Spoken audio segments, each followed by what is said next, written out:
Fucking Florida man. Ah, that is beautiful. You became Florida man. Now you're wearing tank tops. You should be wearing that everywhere. Oh shit! Hold on. Oh, why did I do that? I don't have the new one. This is the old one. The new one's gonna have my name around it, so I I'm love I'm waiting for the new one, but that they didn't have it made in time, so because they wanted to wait till after to have the winner's name on the bottom. So the new one will have my name on it. This one just says the Florida man. This is the OG one right here. That's badass. You know, for a real Florida man, what would you say would be a traditional Florida outfit? Like, I think just a plain white wife beater is sort of very Florida, right? What? I like what they pitched at the first title fight for it, and they said we have North Florida, which was the Korey from Jacksonville and all that shit. We got your typical country boy Florida versus your new South Florida man. And I guess I kind of right because I was wearing a fucking basketball tank top. Our team, because we have the basketball jersey tank tops and pink shorts, and I had my sunglasses. So like, he's like, that's the national outfit for people that move from the Northeast and become Florida people is they go full neon. The New Yorkers and the New Jersey people, they go flat full neon. Usually they do a shitload of cocaine too. They just come down and start doing blow and wearing neon and thinking they're Florida as fuck. And set up crime syndicates. Bell point, that's for sure. Man, that was a fun fight. It was funny afterwards. Because you're always disappointed if you don't get a finish. Yeah. I was so fucking proud of you in that fight because that was a brilliant fight. You fought so fucking smart in that fight. Thank you. And it took me to like read your text message, and a few other people texted me like, "Hey, dude, that was amazing. Like you did great." And I was like, "Fuck, I feel like I did shit. What do you mean?" And then I rewatched it. I was like, "Wow, I dominated everywhere all 3 rounds." Like, well, what am I talking about? You know? Yeah. And completely dominated. And there was a moment, and you rewatched it too. Round two, was it round two? I think it was round two, where you get in an exchange, and because he got off first. And every fighter knows this. If the person gets off first, the time you guys were basically at the exact same timing. He just had gotten off first to begin with, so you couldn't catch up. Right. He was starting. It wasn't, again, you're pretty arrogant with your stand up, and you should be because it's really fucking good. Right. You guys were literally in the exact same timing. There was no way to break. You didn't break the timing and come back. You just smartly took them. You were like, I just got hit with something I didn't like. Let me just take him down. And I was like, oh, good for you. Because you're arrogant enough with your stand up where you could have easily sat there and just stayed right there in the fucking blend and kept throwing until you caught up or until he you. And that I feel like that's just been part of the growth because I mean, and like back then I feel like I would have just stood there and kept trying to trade. And that was the initial plan. But it wasn't trading off of the looks that I got. We thought he'd skate the outside the whole time and jab, kick, shit like that. And I would just close in and crash him every time he tried to do something. When he met me in the middle and it was just like bulls clashing. Like we just kept meeting in the middle. And that was kind of like throwing me off a little. I didn't expect him to come meet me head on. So some of the exchanges I would, and I am. Man, dude, that whole day I just felt like slow, lethargic. The weight cut for the first time hurt because it was just a tough one. It was a tough one for I did some shit earlier in the week that I looked back and was like, what went wrong with this cut? And then I was like, that's what went wrong. This is gonna sound so stupid and minuscule, and I've been telling it to everyone. I'm like, dude, when I rehydrated, I like took the biggest shit. Like I hadn't shit since Wednesday night, Wednesday afternoon. And it's like I had my last meal I had my last meal Thursday. I had a meal Wednesday night, Thursday morning, and then I did my fast into the weigh-ins. But usually, midway through the day, my last like big fluid intake is a lot of caffeine. Just to get everything flown out. Didn't do that. The next morning, I usually have like 2 shots of espresso. Same thing. Get a little hydrate, little something to pushed me out. And man, dude, like I went to bed Thursday night at 162 and woke up at 61. Oh, yeah. And dude, in like 4 hours, I only got off like a pound and a half. And it was not good. I fucking was starting to hurt.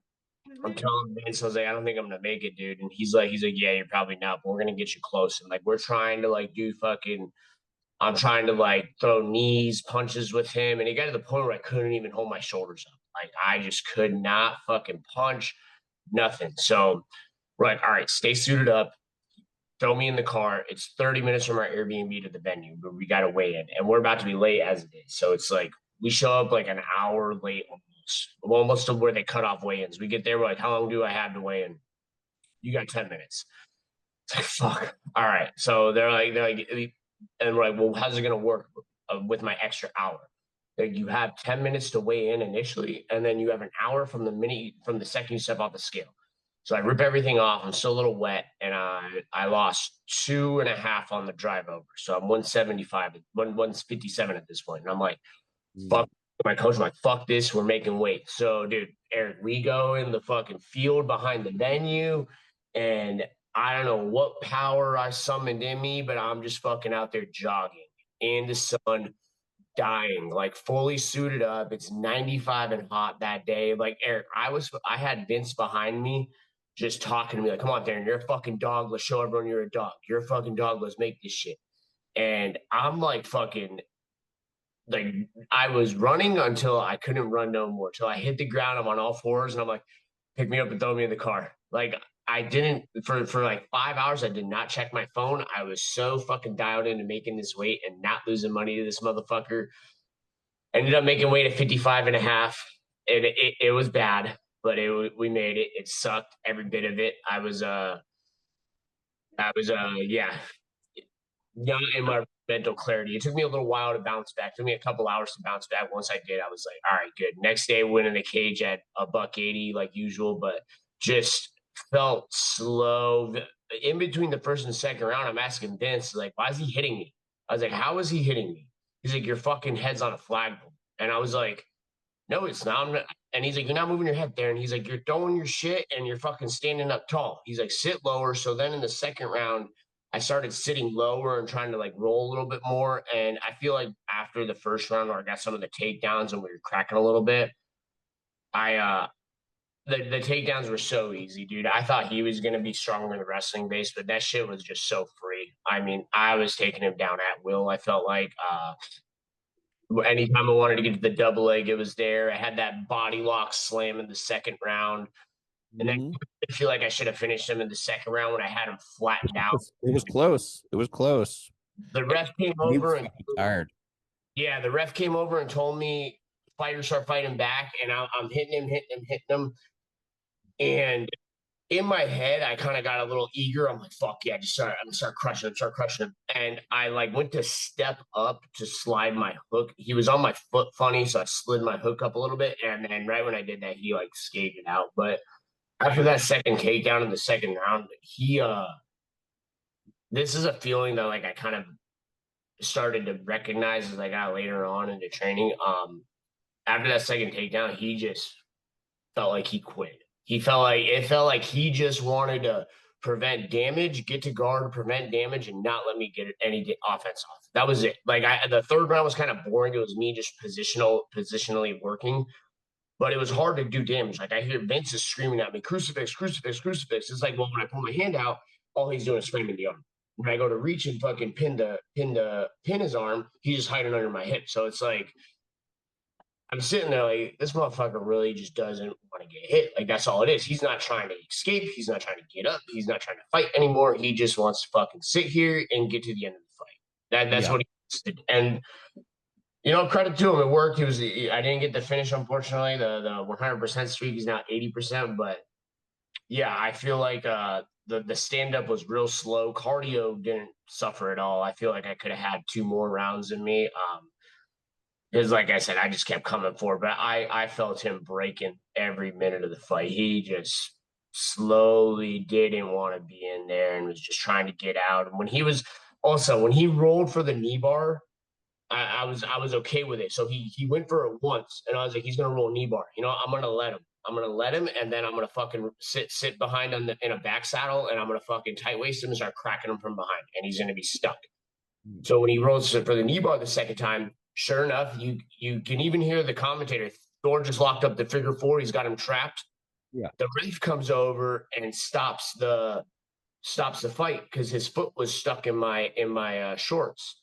Well, when that was happening, he opened up and started letting go and and space and getting his hips out a little bit. So that's when I lost him. So I only hit him like once or twice, but I was gonna fucking lock him in and start cracking him. I didn't know what the ref was stopping it for initially, so I kind of on me eased up for a second, but I thought I was gonna have a finish right there too because I knew I was like, yep, I'm gonna stick. He's gonna be stuck right in my fucking in my figure four on the leg. I'm gonna have his back. I'm gonna tie waist him and just start raining down hammers. He's not gonna be looking at me, but it didn't work out like that. So Is that normal for a ref to stop if somebody's toe gets caught in your shorts?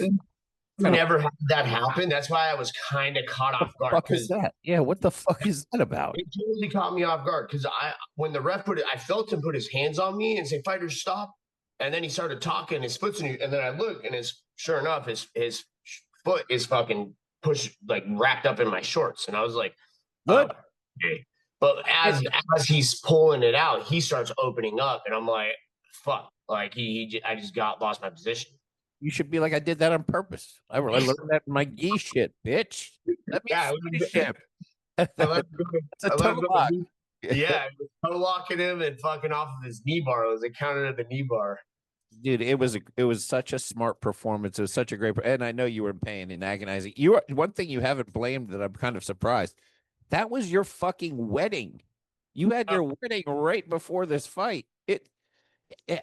Making weight is like it's like a month-long thing, 6-week thing before a fight. You sort of throttle down. You got married with all your friends up in New York. I guarantee you weren't like dieting the night of your wedding. You know, you'd be insane to do that. Yeah, you're eating your face off. You're probably drinking with your boys. You're doing whatever.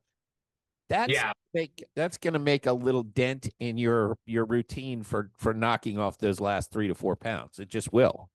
Yeah, right when we got back to New York from the wedding, we jumped right into fucking fight camp. And I mean, when we were about 2 weeks out, Vince was like, wow, this one really snuck up on us. I'm like, fuck, dude, I can't believe fight in 2 weeks. Like, because really it was only the last few days of June and then July, and then we had the first week of August. So it was really only 5 weeks to get ready for it. And I mean, I trained maybe like 2 days when I was up there. I trained the morning of my wedding at a jiu-jitsu. I did jujitsu that morning, but I mean, fuck, dude. Like, I didn't get back into it until I got back. So yeah, it's like a week. It's like a week of interruptions. Even if you're going and doing a jujitsu class here and there, your whole schedule's off for a week. You're eating, you're whatever, and with 3 weeks before 2 to 3 weeks before a fight, that's gonna fuck up your cut. Like, it's just gonna change everything. So, yeah, I didn't even consider that. That's actually a little true, yeah, because it was really only a 5-week fight camp, and then diving right back into it. And I mean, the first week took me a week to start getting the cardio back, because usually I get the cardio back pretty quick, but I had to spend the first week getting the cardio back, and then I really like what we did for this fight camp, because man, dude, we would meet up at 12 o'clock in the morning. I'd have Forrest. I'd have my teammate Hunter. We'd have a guy who trains local, Vic, and then we'd have Carlos. We'd have these 4 guys just round robining on me, dude, for 5-minute rounds, and me just in the fire with them. And let me tell you, that definitely got me cardio ready wise for whatever. And I mean, that got me into shape real quick when we started sparring like that. But yeah, it was probably, I would say, after the first week after the wedding, was getting acclimated back into actually training, and then about 4-week fight camp. So you ever watch Usyk's documentary on how he trains? No, I haven't. It's pretty cool what he does. I mean, he basically puts weights on, like little weights down his stuff, and he does 4-minute rounds with 30 seconds between rounds, and he does 15. So Okay. so by the time fight comes and it's 12 minutes without the weights on with a full minute between, that's his break. Like that's his gift. That's his dessert. Fight night becomes infinitely easier than how he trains because he's 30 seconds as opposed to a minute, Yeah. 1 minute less rounds and 3 less total rounds. I Plus, do that shortened break. We only do 30 seconds in between sparring rounds. That makes a huge fucking difference because in between rounds, I feel like it's an eternity. Like I'm sitting there, that extra 30 seconds is like, all right, I'm ready to get back out there. Like, let's go. heavily, more heavily weighted. He's not weighing down. He's wearing heavy gloves. Right. So when he goes into the fight, everything feels light, everything feels fast, everything feels short, every break feels long, and it's just easy for him. It's just a piece of cake, which is why at the end of 12-round fights, he looks like he's fresh as can be, and everybody else is dying. You know what? I wonder if my coach saw that because we'll start out wearing our small puffy MMA gloves, like the 6-7 ounces, and then we'll do our first 6 rounds. Then we throw on boxing gloves. I have 16 ounces, and man, I tell everyone every ounce counts when you're striking because those 16 ounces start feeling like fucking 16 pounds that you're throwing every time, and they add up. I tell everyone if you want to increase your hand speed, just spar with fucking big gloves. Spar with 16-ounce gloves, not fucking 12-ounce, not fucking whatever like that. Those extra ounces add up quick. 100%, man. I mean, it's interesting to watch because I mean it makes perfect sense. It's kind of Valentina Shevchenko, or whatever the fuck you say her last name, does something similar too, where they just her coach will have her spar, and it's randomly random time rounds. So it's never 3 minutes, it's never 4 minutes, it's never 5 minutes. It might be 5 minutes and 22 seconds. So she never knows when it's going to end when she's training. And then but it's always over the 3 minute mark, like always. So again, during the fight, I mean, it's always over the 5 minute mark, not the 3 minute mark. I was thinking boxing. It's so she doesn't know when it's going to stop, but it's always longer. So again, when fight comes around, it's easy. It's like easier than training by far. And a lot of fighters have that time because they know it's a 5 minute round. So at 4 minutes 45 seconds, their brains are going, okay, this is almost thing. I'm gonna take a deep breath and I'll be at the corner soon. And when you train with random times, your brain doesn't clock it like that anymore. It's never quite sure when it's going to stop. So you have a different mindset towards the actual timing of the fight. And it sort of changes that. Okay, I'm going 100% for all 5. I don't know when this is going to stop. It's an interesting way. And it seemed to obviously it works because she was champion. She's still champion. She's champ again. That was it. I've never heard of that. I could see that. I mean, me and Forrest before he got ready to fight our Rob Vicario, we were doing 6-minute rounds. Like, we just said, fuck it, let's do an extra minute and then a 30-second rest. Me and this guy, we would do 3 6-minute rounds. And it was like, fuck, man, by the third round, like after, and we're still throwing hard, like testing each other, like fucking giving it. You don't, like, you're sitting there thinking like you've been out there for an eternity. It just, I tell everyone, 30 seconds out there might as well feel like 30 minutes, man. It's a lot. I love these training tips from all these different like pro trainers and stuff. That's why I loved. I sent you that Boss Root and shit. To me, he's my favorite to listen to because he's so fucking smart. Like he's smart. Have you tried the pop thing that he does? Do you know about that? Yeah, when I'm hitting pads, I'll start getting a little bit more animated with my voice when I'm hitting. But I kind of like do a little bit of a different cadence with the voice. Like it's more of a things like that. I'm wondering if there's something to it because he says you could do it in your head, but pop, pop, pop, pop, pop, pop, pop, pop, pop, pop, pop. And if you do it in your head, your hands follow. Like your hands follow the rhythm that you're actually creating, and it's like you're faster. And apparently everybody who's tried it goes, holy shit, I am a little faster when I do it. I'd be curious to see somebody quantify that. But the fact that people think that it's true is sometimes thinking it's true is enough. You know what I mean? You know what? I get to see that because, like I said, the cadence that you fucking do it at, you kind of follow it. It's your hands when I'm hitting my hands, I feel like my breathing out and the sound I make is kind of making my hands follow it. So when I go, that's when it like everything's coming with it. Yeah, I mean, dude, when I was watching you, when I was watching you train at the gym, I was like, damn, dude, he's throwing hard. He's throwing a fucking for 155. First of all, I still don't know how you make 155. But I was like, this motherfucker hits hard. Like, I mean, I've seen a lot of people hit pads, hit pads live. You throw at those fucking pads. You aren't like just going through the motions. You're not doing the Tank Davis like real fast. It's not for you're not throwing your pad work for prettiness and speed.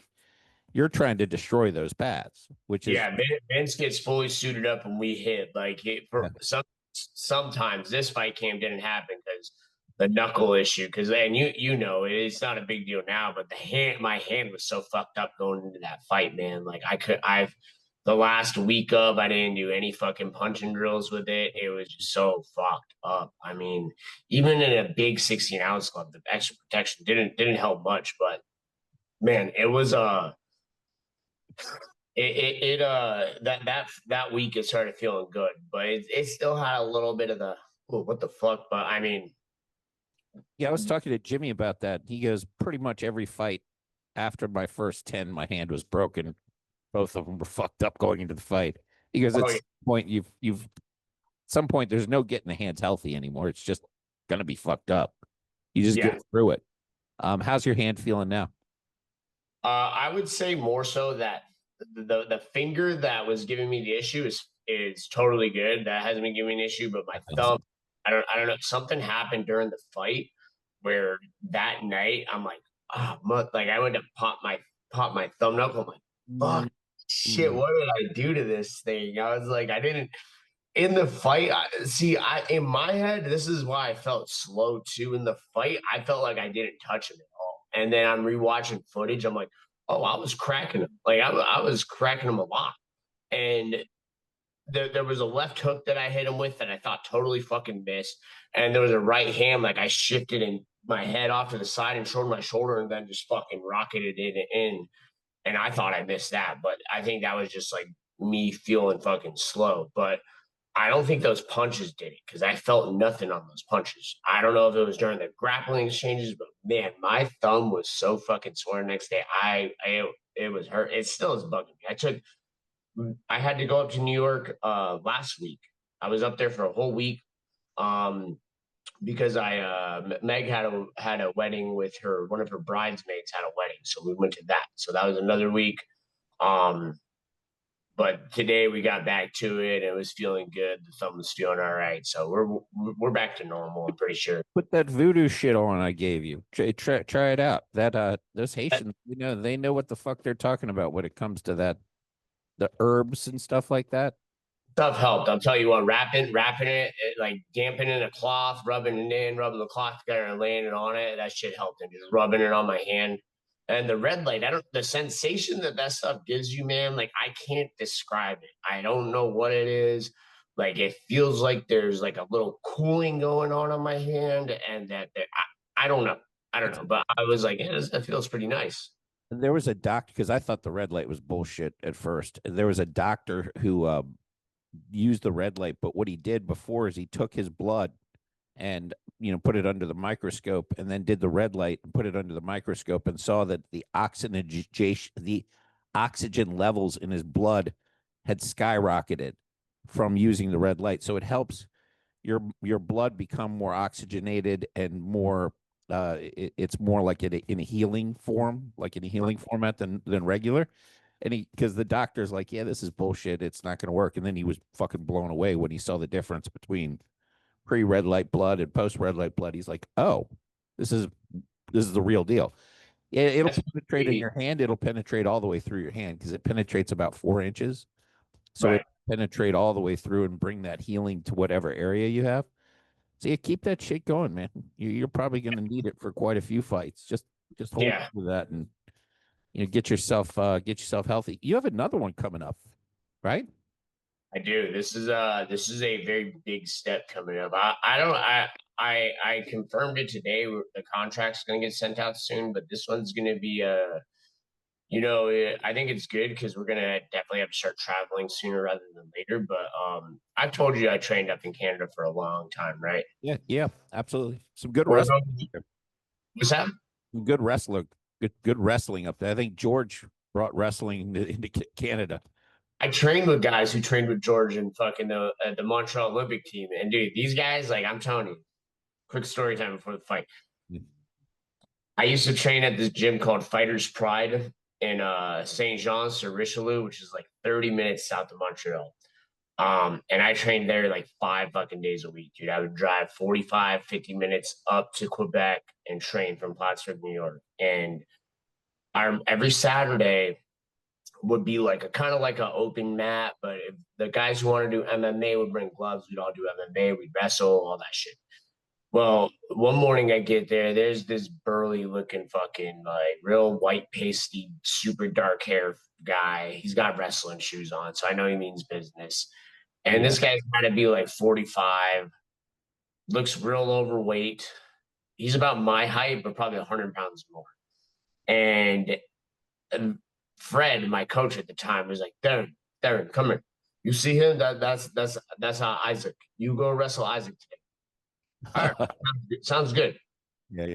This guy is hitting the cleanest fucking snatch singles on me, fucking high crotching me, fucking double legging me. And I'm sitting there looking up at the ceiling every 2 minutes. Like, dude, I've never been fireman carried so many times in my life.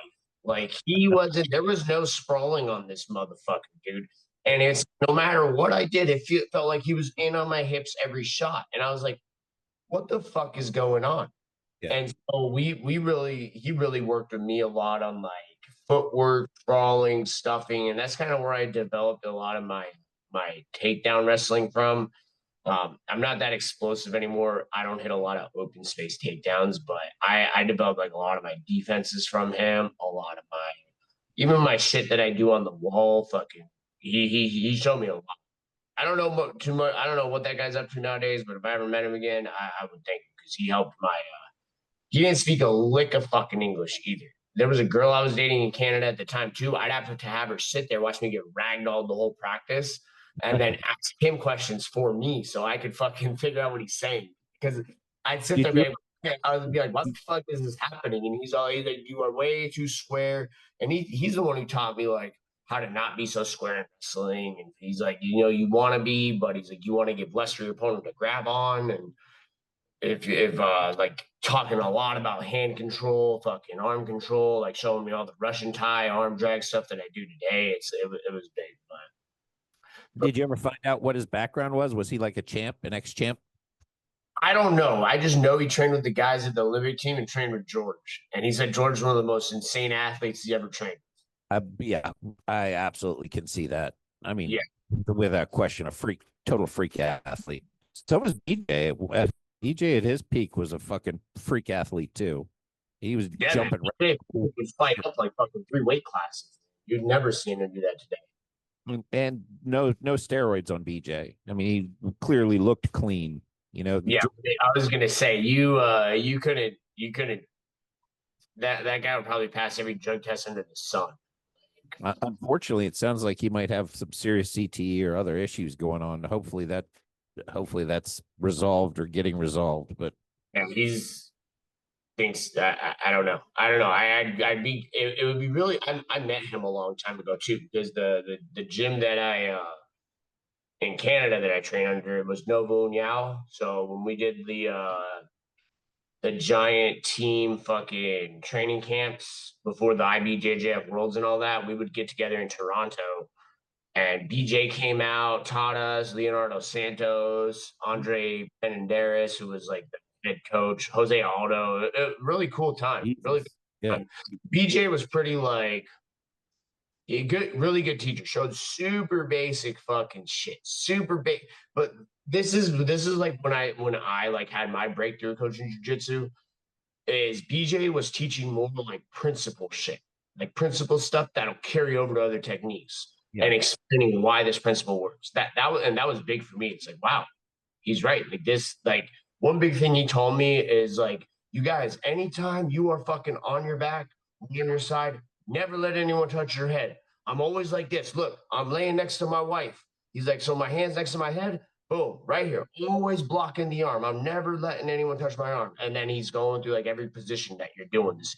Never letting, and that's like a big concept. Dude, if you let someone grab your head on the ground and crossface you, you're fucked. It's like you're just gonna sit there and suffer under that shoulder pressure. He showed a lot of good principles that I still fucking preach today. Yeah, I mean, that's pretty fucking amazing. It's crazy the way certain parts of the world have different things going on. I mean, right now, you look at the wrestling that's happening, and a lot of fans are pissed off about it, but it's winning championships. Yeah. You know, what Hamza did to DDP was a master. Insane. That was a master class. I can't believe he made that fight look so fucking easy. Yeah. The guy who's just been a destroyer middleweight. I mean, I don't even. That fight looked way too easy for Hamza. You know who probably feels like a bit of a badass right now is Gilbert Burns. Yeah, when all 3 rounds banged the fuck up with Hamza, arguably like could have won a split decision. Crazy fight. And did it on, kind of took that fight, just said, fuck it, I'm the only one that'll fight him. I'm going to fight him. And really gave him his first and only fight at a professional level. That was a legit challenge for Hamzat. Hamzat's going to be, if he can keep his cardio the way it was in this fight, he's going to be there for quite a while in a very tough division. I think the big thing with Hamzat is because, usually you see him like he's got shot out of a cannon. This guy is just nonstop, like fucking 100%. That fight, he was so good with his management of his pace. Like he'd blow up on the takedown, but then you get the takedown, just go slow. Go slow, control, beat you up, break it down. You stand up, all right, I'm cracking you back down. Stand up again, all right, I'm cracking you back down. Mm-hmm. Every single time. I feel like that was whoever was coaching with Hamzat and was going over that stuff. Like, look, man, you don't gotta go 0 to 100. Like, manage your fucking tank. Take him down. He's not getting up. Just fucking ride him, beat him up, and that's what he did. I mean, he landed a shitload of strikes, and people are like, "There was no punching." I'm going, "Were you watching?" He threw like 500 shots. It was like they were short. They were on the ground. It's not on, but yeah, there were a lot of fucking punching going on. And you looked at DDP's face after that. DDP, you talked about your opponent, who I thought he was fucking exhausted in round 1, and he made it through. So I don't really blame him for sort of giving up at some point. At some point, I'm not going to be able to get up. I'm not going to waste all my energy and effort. If I can't get back up on my feet, I'm pretty much fucked. And it at some point. But DDP must have known that too, and he did not give up. That fucker has no give up. Right. He does not give up. He did not give up once. And I think that's why Hamza had so much respect for him afterward, is he could tell that he never broke him. Even though he bitched him for 5 straight rounds, DDP still at the end, had a moment where he had his back. He was like, wait a second, this fucking guy's like he's got no quit to him. And that's pretty rare. At some point everybody breaks, but DDP didn't, which is great. I think the big change that DDP started making as the fight went on is DDP didn't accept being on the bottom and was just started to just stand up. And even though Hamza would take him back down, it's like it does take a lot to fucking a guy just stands up. Fuck, I take him back down. But same thing for the guy on bottom. But it's better than just sitting on bottom, getting rode down, punch. Fuck that, dude. Stand up, fight the hands. When DDP started doing that, I feel like that was a little bit of a shift in the fight. And in the 5th round, man, it was like, it's too little, too late. But he did start having success. But regardless, it was flawless performance by Hamza. Like, there were probably, I would argue 2 of those rounds were 10-7. The 3rd round where he fucking hit like over 100 strikes, that's a 10-7 if I've ever seen it. Like, come on. Yeah, no shit. I mean, Hamzat's going to be there for a while. Yeah. I don't see anybody beating him. I don't see much, and that's a tough division. That was the big issue with that division is they don't have like this killer fucking wrestler that's going to just, Bo Nickel, but Bo Nickel's been able to be contained, I think whoever coached Bo Nickel tried to turn him into an MMA person and should have taken the Hamzat route with his career and said, you just take everybody down and do what you do. Instead, he's like, you stand up and learn how to fucking throw him. What the fuck are you doing? He's Bo Nickel. Have him do the Hamza. Just shoot. Yeah. I think Hamza versus DeRitter will be real interesting because DeRitter's gigantic. But dude, I would like to see Paulo Costa. I mean, Paulo's a totally different fighter. He's not that fucking war god that fought Yoel Romero. Fights a lot smarter now. And is a really good grappler, but I can't see anyone stylistically who will give Hamza a problem, maybe except for DeRitter and Costa. Other than that, I don't know who. DeRitter you kind of have to lean that after what he did to Bo. Yeah. But one of the things that he did, which was pretty amazing, if you rewatch that, is he was using the knees to those ribs. Oh yeah.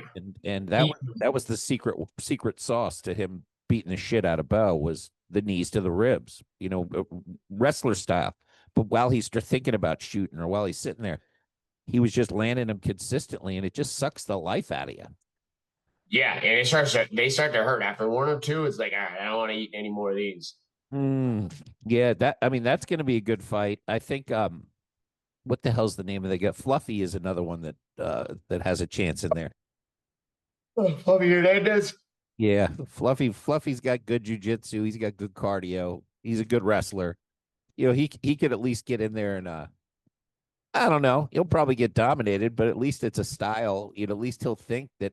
I mean, Hamza's it's impossible to get him off of you. You're right. I feel like it's just going to be a big stylistic. Someone's going to need a big stylistic advantage to beat him. I don't think like look, Alex is such a good fighter, but Alex making middleweight again. Alex doesn't have the same chin at middleweight. No, and there's no way he's stopping Hamza from getting on him. No way. No, I don't think anybody can. And the thing with him, that if you watch him, even in his training, DDP said this too. He goes, it was like he knew what I was going to do every step. He truly knows what people are going to do at every step. He's rolling as they're rolling into their move with them, knowing that they were going to do that. It's uncanny how quickly he can diagnose which direction his opponent's going to go to get out of what they're in.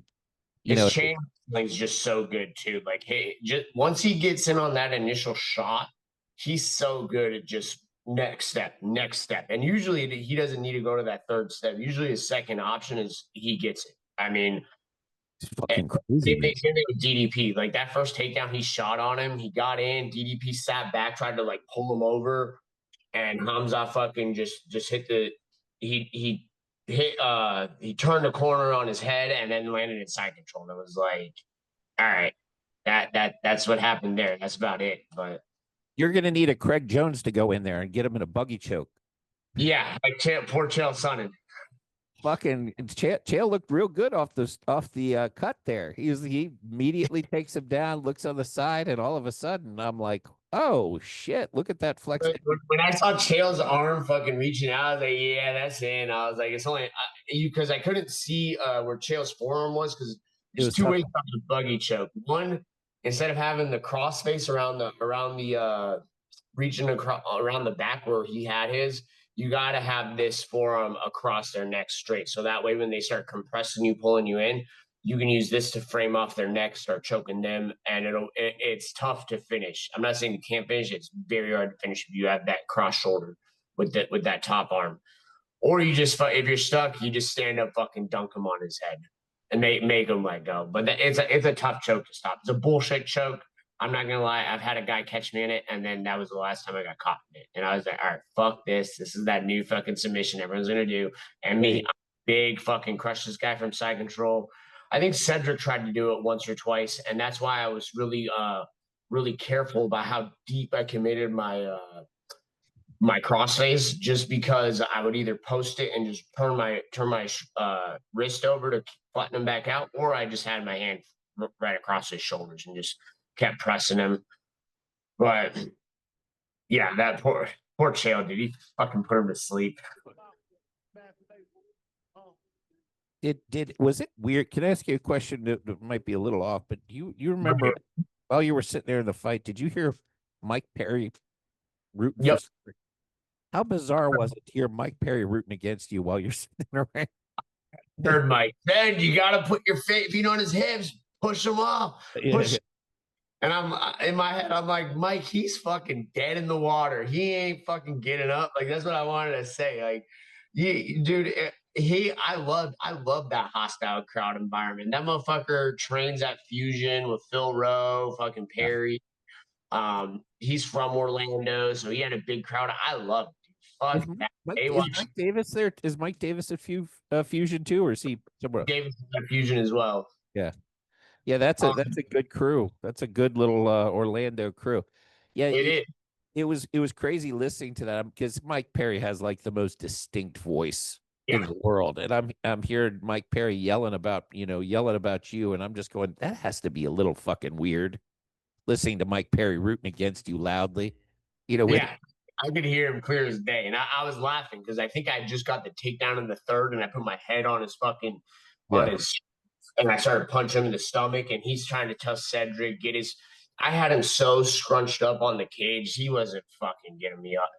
There was no chance that Eric, I'm telling you, like I don't know if you saw our press conference clips. I was like, he's a brown belt. I was like, I've been a purple belt for fucking like 8 fucking years. And he was like, well, I was a white belt for 8 years.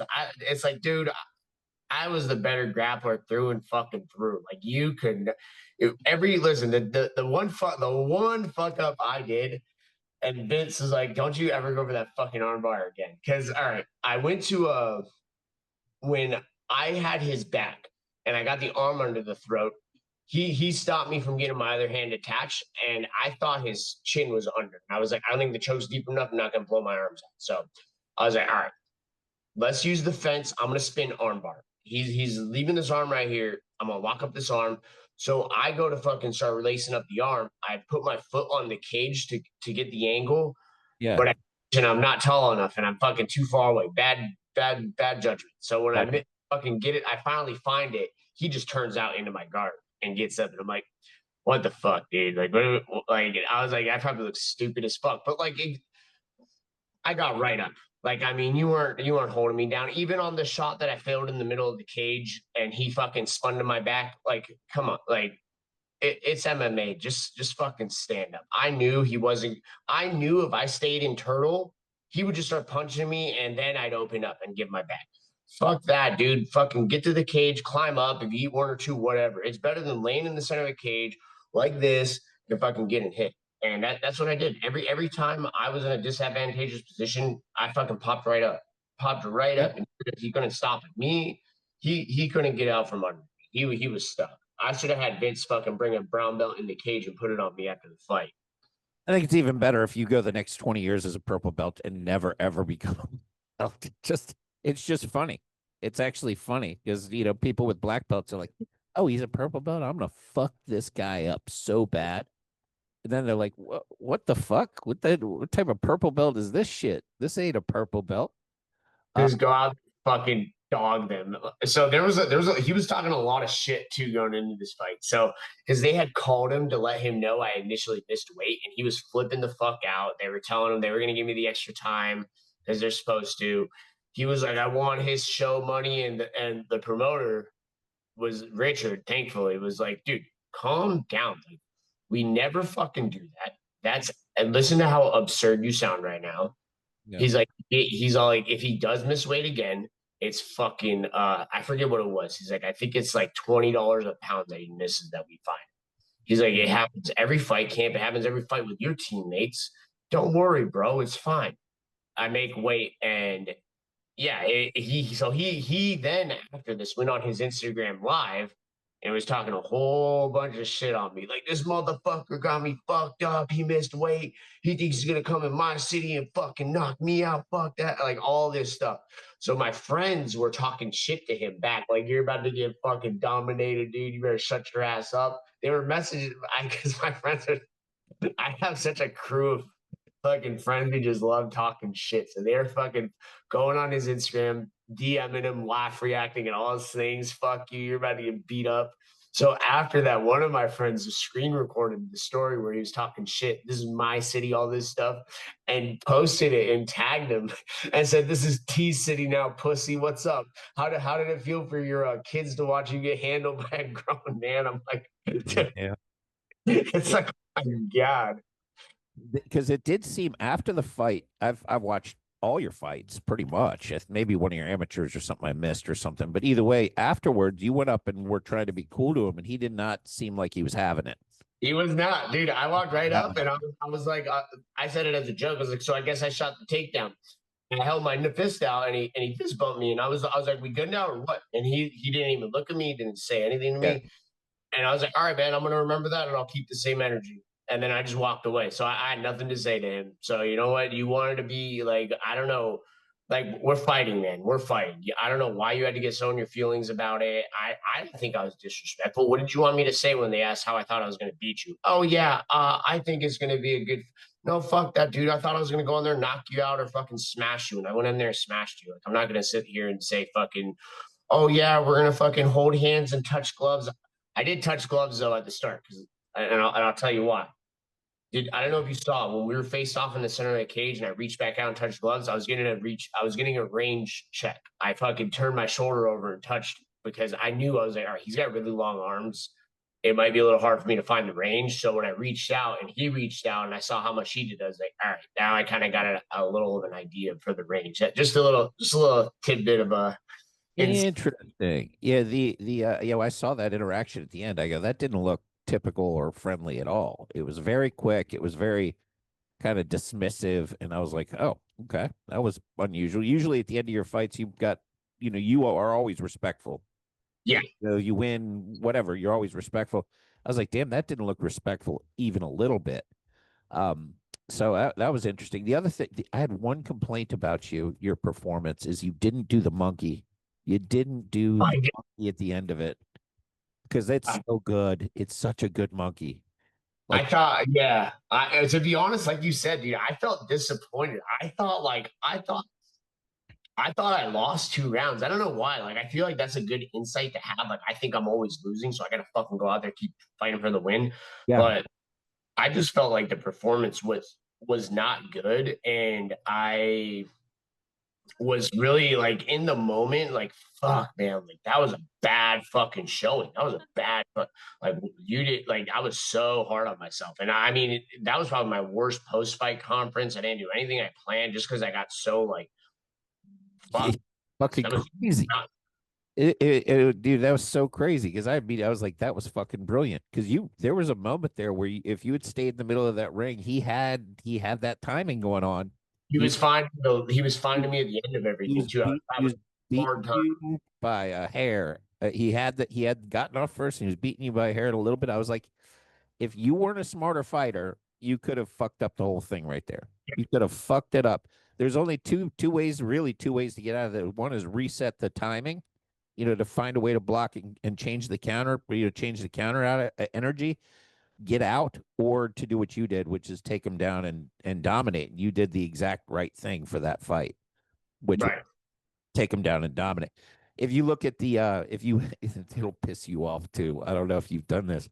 If you go look at that fight on YouTube, right, the thumbnail is him hitting you for the Florida title. I'm like, you motherfuckers, really? It was a 3-0 shutout, and you got to pick the thumbnail of. I'm like, what a bunch of cocksuckers you guys are. One of the commentators said too. One of the commentators was like, Sedric did hit Thor a couple times, but if we could equate the time that he's won the fight, he spent probably 15 seconds where he won an exchange, but Thor's dated the other 15 minutes of the fight. So yeah, I'd say 15 seconds where he had an advantage is 15 to 20 seconds about right of that of a 15-minute fight. And that's so that you did poorly. It's hilarious that you thought you did poorly well. I thought I did bad as fuck, man. I was so hard on myself about that. I just could not. I was, like I said, I was very critical. And then when we went to the back, because Forrest and Vince kind of woke me up in between the second round. And Forrest told me, he's like, Thor, you're in his city, bro. You got to start putting exclamation points on these rounds. Because the first round, I was like, all right, I got cracked a couple of times. I took him down, hit him a couple of times. But when Vince said, you're not fucking moving your head at all, dude. He's like, Theoren, listen to me. He's like striking, feeling slow. I was like, I don't think I'm hitting him. He's like, you're cracking him, but fucking make sure. He's like, you got to move your head. He's like, dude, do like you do when we're drilling. Fucking roll out your shots. Stay in the pocket, fucking just small little circles. Do what you normally do. He's like, don't fucking stand here, throw your cross and pull back to the center. Because that's what I was doing. And then Forrest fucking did. He's like, Thor, you are in his city. They will give him the fucking decision over you. You got to put exclamation points on these rounds. I'm like, yeah, you're right. I'm gonna go out there, smash him right from the gate. So that was like when. And in the second round, like I said, we were tagging each other back and forth, and then I shot kind of an open space, and he went to the back. But like I said, the wrestling counters that I had were way better because I crawled to the fence, turned the corner, fucking took him down, and then just started working him from there. And then like almost finished the fight. So yeah, man, I thought it was great. It was a beautiful performance. It was fun to watch. I was fucking very excited by how smart you were at controlling every aspect. You had a couple close finishes. It doesn't matter. You get a 3-round to nothing in somebody else's backyard against a quality fighter coming out of an elite gym. They're UFC fighters pretty consistently. You're doing the right thing. What's next? What do we got? What do we got on the horizon? So we're like I said, we're still waiting on contracts. I'll wait till all that's all said and done. But Gotcha. it looks like we're gonna go to Montreal. I think it's gonna be in Montreal for the next one. This one's gonna be on UFC Fight Pass, and it'll be on Samurai MMA, I believe. Well, I know it is, but that's if we get it all worked out. But right now, the other side agreed. I agreed. I'm the one who asked for the matchup. I think it's all of my last 4 fights have been 50-50 matchups, and so is this one. And then to do this one on UFC Fight Pass, where Sean Shelby, Mick Maynard come out too. I want to go out there, fucking get a win on one of their boys in his backyard, and make a statement. You know, again, I'm 32, turning 33 next year. We're running low on time. It's time to fucking hit lightning in a bottle with this fight. So I'm real excited for this one. This one's going to be November 21st. That's the next one. You don't have a ton of wear and tear on the tread though. A lot of 32-year-olds at this point, they've got 15, 20 fights, you know, in you know, amateur, 10 amateur, maybe 10, 15 pro. You haven't been getting the shit, you know, ripped out of you like some of the other fighters that are 30. So I think it's probably more like a biological 29. You know what I mean? Right. Which is good. The only real damage I took is in that fucking amateur fight that I had no business doing. Took it on a week notice, not training for 2 months. The one where I fought the Romero kid and got just tagged up, and that's probably where I took the most damage out of all my fights. What happened to that guy? What's he been doing? He's actually he's pro now too. He's undefeated. Everyone I've lost to, it's aged well, I guess. I was gonna say you haven't had any like schleps that sucked. Yeah, I would like to have that one back. That'd be a cool fight to run back. I feel like I'm a totally different fighter, different gym. I would be way better well prepared for his style. I think if I'm a promoter, I'm all day. I'd be like, fuck yeah, let's run that one back. Nobody. Okay, it wasn't a close fight, but it was a very good fight to watch. As a fan, holy shit, that was a 10 out of 10. You know, that was just a wild fight. That was not one of my. That was a good growing pain. Let's just say that, because that's what I mean. Ever since that fight, I've been on a tear. Yeah, your head movement wasn't Ilia Topuria in that fight at all. You were just afraid head. There were no small circles. You had no small circles in that one. Topuria doesn't move that much. His head movement, he on some of his counter stuff, he'll turn shoulder roll, but he's not like a slippery. There's not a lot of movement there. It's just smart movement. It's really efficient use of what movement he does. It's actually not too dissimilar from your style. I mean, his timing is fucking elite. It's uncanny. That the timing is big. Like, and again, like when I asked Vince, why am I getting hit so hard? He's like, your timing's way up. So he's like, your shoulder rolls like fucking. You're rolling your shoulder after you're getting hit, and he was right. Yeah, I interesting. was like, oh, and I don't know if I was like, I saw his punches coming because he was loading up. He was standing pretty Yeah. square, hands were low. So I seen his punches coming, but I just fucking could not get the reaction I wanted to for myself. Like I see it coming, but and my reaction was off. And like I said, I think that was because of the weight cut. I could say 100%, man. he was fast. I can give him the credit, but I think primarily like in situations where I've been in the gym, I've trained with guys better than him, just faster than him. Where it's like I've fucking hit that shorter roll, hit these rolls all the time, and against him, I just could not get that fucking timing, and I was getting caught for it. Yeah, the human body's it's a battery. It's an electric current battery. If you sucked all your salt out of you and you sucked all that energy out, your battery's not going to work right. Your electric system is going to be haywire. Yeah, And there's an art to sort of coming back too. I mean, a lot of very smart fighters will take specific types of salt, to get that body battery current back up to par. It's not just any salt. You gotta do with the salt that has a lot of the metals in it, but there's a lot of salts that have lead in it. So right. you got to get the salts that have the good stuff, and that have been purity tested, because it's that's what your body runs on, man. It's fucking crazy.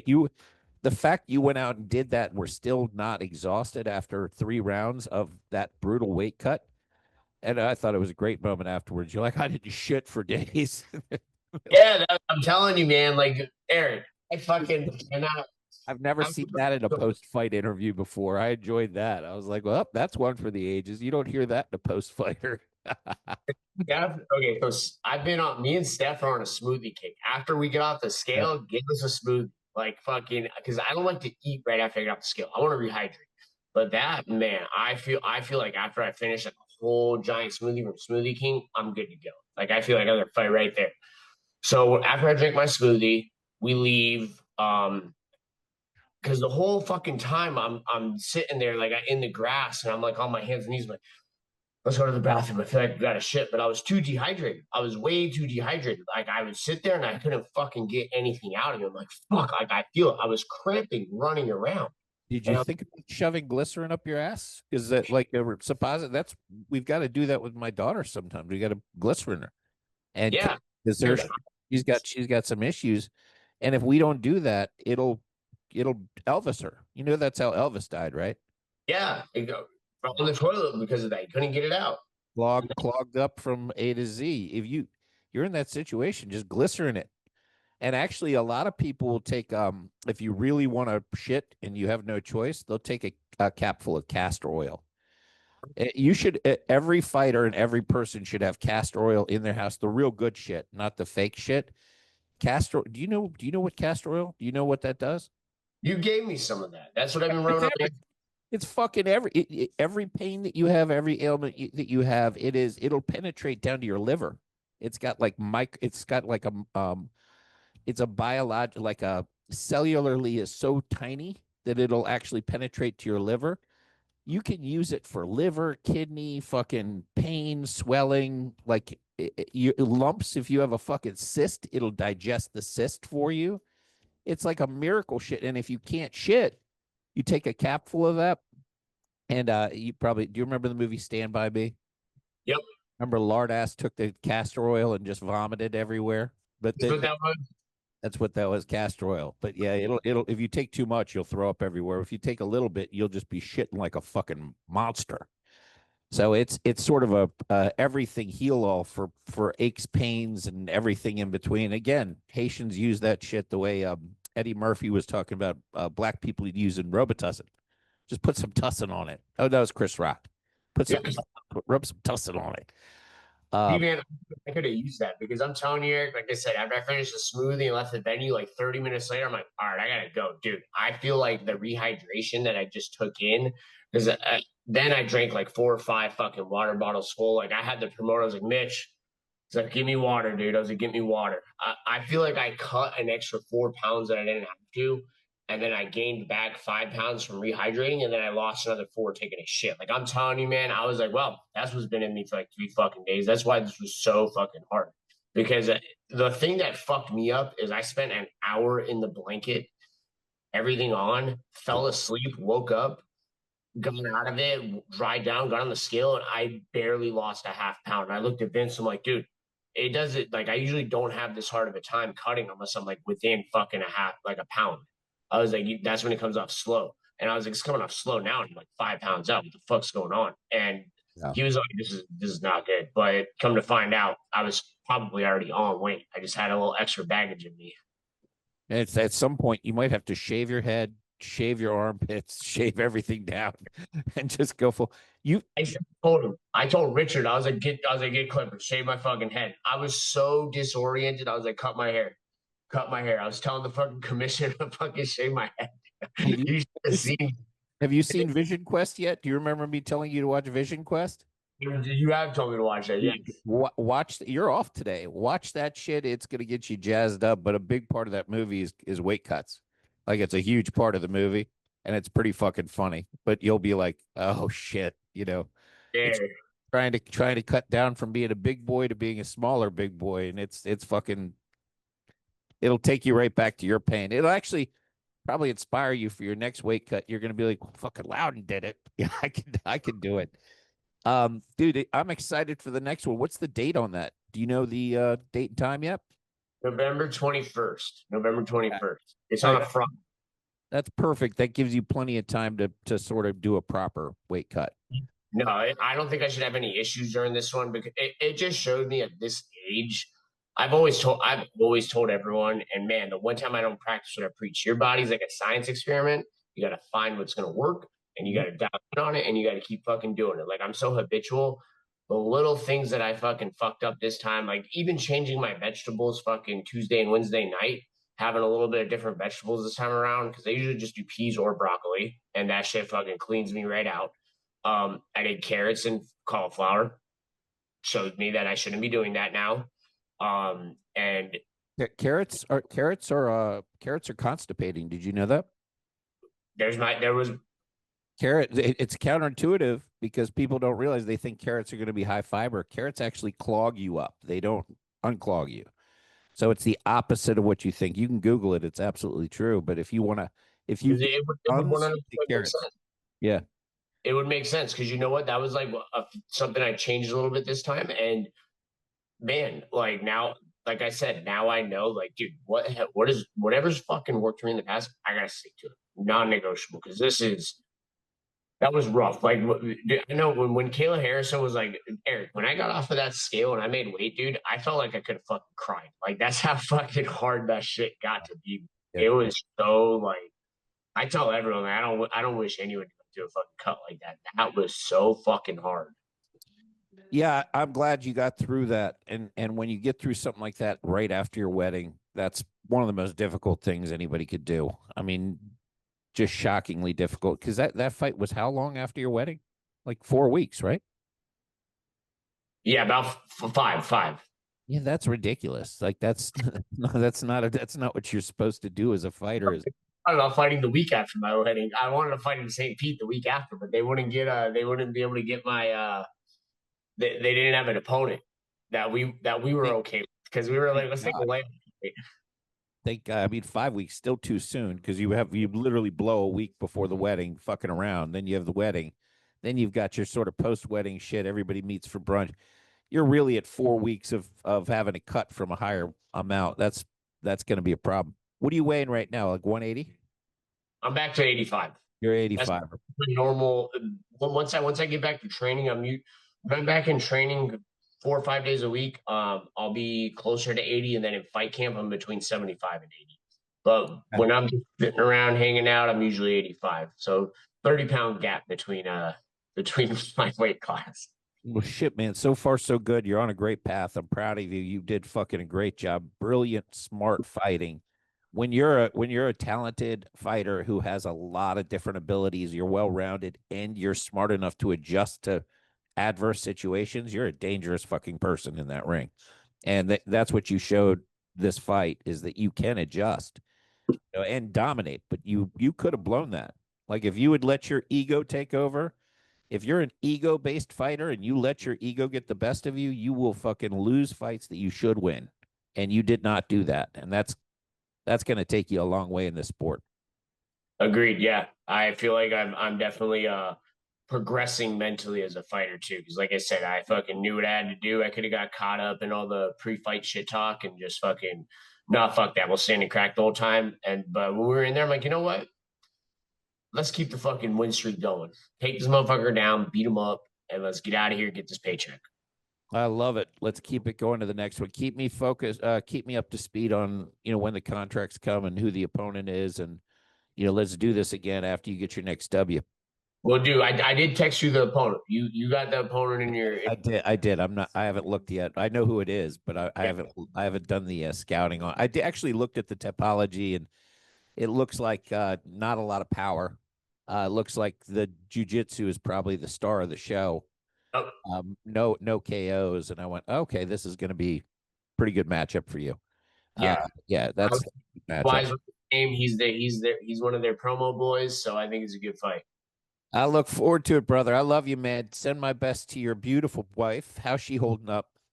Back in school teaching, a little frustrated, but she's enjoying her day off. She, man, it's crazy. Whenever she's got free time off, she'll wake up at noon, hang out for like 2 hours, do her nails, and then go take a nap 2 hours later. It's like been up 2 hours, baby.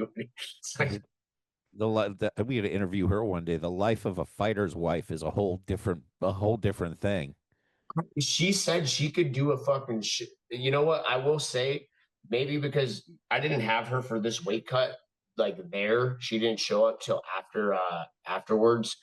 And I will say, she does make my weight cuts very easy. And she's like, I feel like I could be on a show, like Fighter Wives or something like that, instead of fucking Basketball Wives. It's a whole different world, man. Basketball wives, their husbands are just out in hotels banging whores and doing cocaine all the time. Fighting wives actually have to suffer or watch their men literally come close to death 2 to 3 to 4 times a year. They get to watch them almost die and Yep, back to life and become a superhero in a cage for 15 to 25 minutes.